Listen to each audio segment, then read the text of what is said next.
The first game of the Class 6A semifinal was supposed to start at 10 a.m. Eastern Time, but didn't begin until 3:15 this afternoon. 1-seed Gulf Coast is currently playing 8-seed Santa Fe in the semifinal. This game tipped off about 20 minutes ago.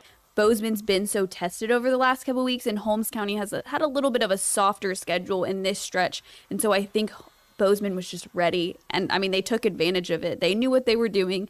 They prepared for it. Not that Holmes County didn't, but you just saw the execution more from one side and pressure that Holmes County hasn't seen in at least a couple weeks. You had Spencer Rattler, Caleb Williams, Marvin Mims, and even on the defensive side, Isaiah Thomas, Nick Benito, Perrion Winfrey, so many weapons, but they weren't able to execute. I think the constant rotation hurt them a lot, not having that specific role to play in, and then, I mean, the speed D just didn't work. Port St. Joe high school senior Chance Gaynor embodied what the Tiger Sharks football program is all about. A remarkable athlete, tough, humble, and above all, a great young man who cared for his teammates. Friday night, the unthinkable happened. Gaynor collapsed and ultimately died while playing the game he loved. On Friday, September 6th, Port St. Joe was on the road playing the Liberty County football team. With just about 4 minutes remaining in the second quarter, Gaynor suddenly collapsed. From there, he was transported to the Calhoun Liberty Hospital, where he was pronounced dead. Every day you walk in that locker room, you're going to look at the locker, and it's going to be empty. And, you know, you can go back and watch game film, and, you know, for however long it's, for years and years and years. In his junior year, Gaynor emerged as the Sharks' star player, a breakout season that followed a couple years of honing his raw potential and fiery personality. We went from those games of not knowing Chance going to get another 15-yarder. Is he going to, you know, say something? Is he going to celebrate too much? Because he was feisty. The summer before the 2023 football season, tragedy struck Port St. Joe when two of Gaynor's teammates and lifelong friends, TJ Jenkins and Andrew Shepard, passed away in a car accident. Gaynor dedicated his junior season to his best friends, and from there, the rest is history. About week 4 or 5 last year, you kind of saw it click with him, and he realized, hey, I'm pretty good at this game, and I can make things happen, and, you know, I can determine the outcome of games. He emerged as a jack of all trades, scoring in every way, offensively, defensively, and on special teams. This would be one of them guys where you watch film and you pull it up and you go, man, that's Chance Gaynor. You know, that was Chance. He could throw, he could run, he could jump. You know, punt returns, kick returns, didn't matter. Halfback passes, probably had 3 or 4 touchdown passes last year doing it. While it was almost a guarantee that if Gaynor had the ball, the Sharks would manage to score, but he wanted to make sure all of his teammates had enough touches to fill their highlight reel. But he would always be ready when his talents were needed. What he would do is he'd come stand by me. He wouldn't say a word. He'd just stand by me. And, you know, or he'd look at me if he was on the field. He'd just kind of stare at me, and I knew that was his way of saying, give me the ball. But he wasn't, you know, boastful about any of it. He would just kind of go, hey, I'm here if you need me.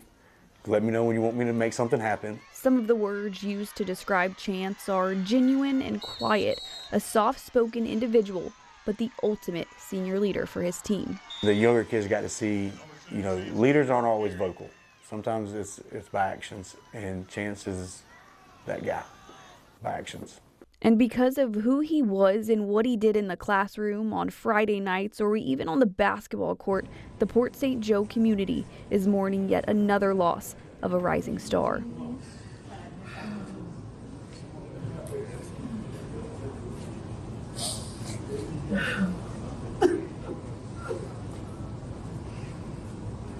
Resilient group of kids with resilient parents living in a resilient community, because they have been through some stuff in the recent years, and they stick together.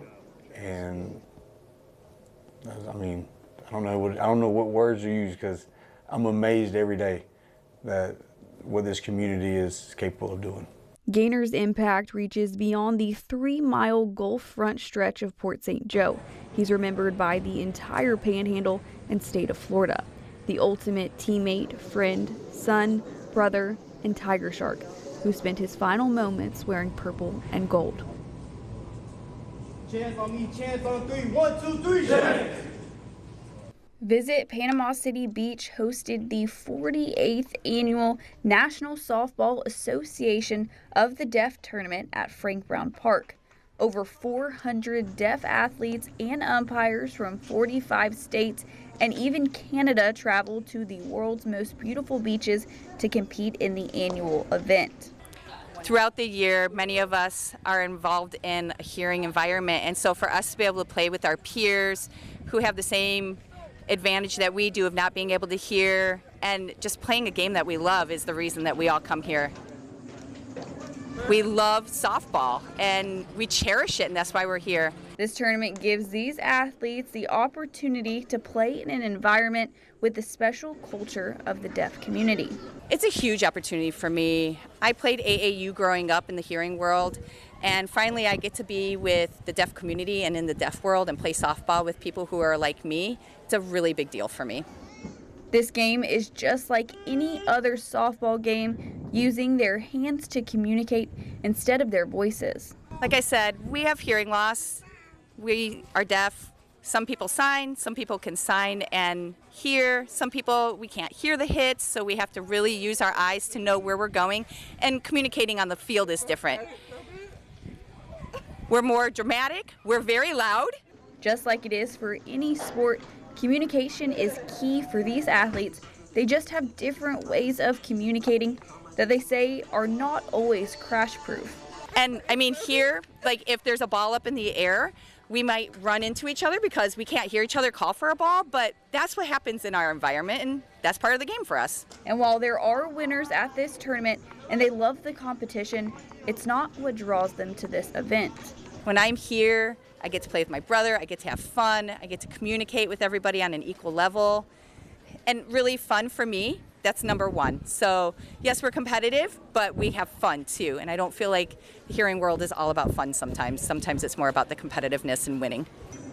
Kids, siblings, and spouses of a deaf adult are allowed to compete in this tournament, which, as you can expect, is just like a big family reunion each year. This is a place for people to meet old friends. A lot of them only see each other once a year at this tournament. It's also an opportunity for people to meet new friends and really bring out that positive vibe within the community to make it grow every year.